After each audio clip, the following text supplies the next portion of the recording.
All right, so this example, they say use the Pythagorean identity, x squared plus y squared equals 1, and the quadrant location to find the exact value of y. And they do want an exact answer here.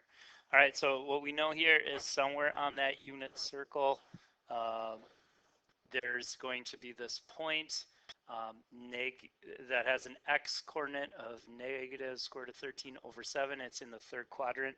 Remember, our quadrants here are 1, 2, 3, and 3 and 4 going around counterclockwise. Here's the direction you move in unit circle. So we know this one's in the third quadrant. So somewhere here there's a point where the x value is negative square root of 13 over 7. What's the y value there? We should be able to find that using that Pythagorean equation. So if we do x squared plus y squared equals 1, let's substitute in our x coordinate here. So negative 13 over 7 squared plus y squared should equal 1. Let's square that. And that looks difficult, like we might need a calculator, but actually not. So remember, if you're squaring something, it means you're multiplying two together. So these two negatives are going to multiply to a positive. Square root of 13 times another square root of 13, that's just going to equal 13, because square root and power of 2 are opposites of each other.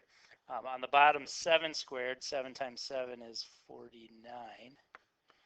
So now we got this here, so let's keep going. We'd want to subtract that. So let's subtract 13 over 49 here from both sides. In order to subtract that on this side, we're going to need a common denominator, and that's easy to do when it's 1. 1's just going to be the same number, so if we want that denominator of 49, that means it'd just be 49 over 49. So if we subtract that, now we have y squared equal to 49 minus 13 is going to be 36 over 49. Last step here, we need to get rid of that power of 2. We do that by square rooting.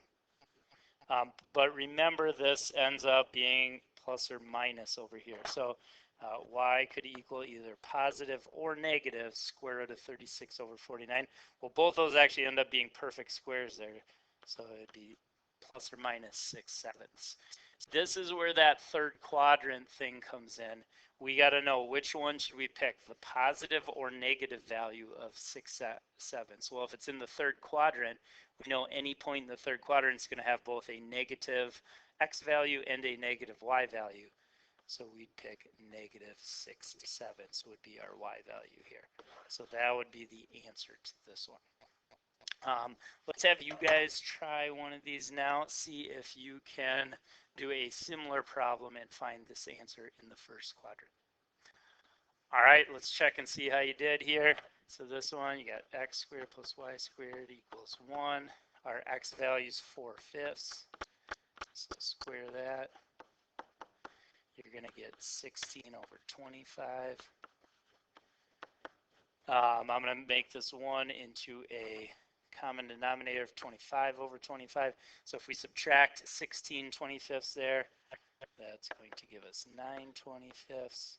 Taking the square root, the answer is going to come out to be plus or minus 3/5.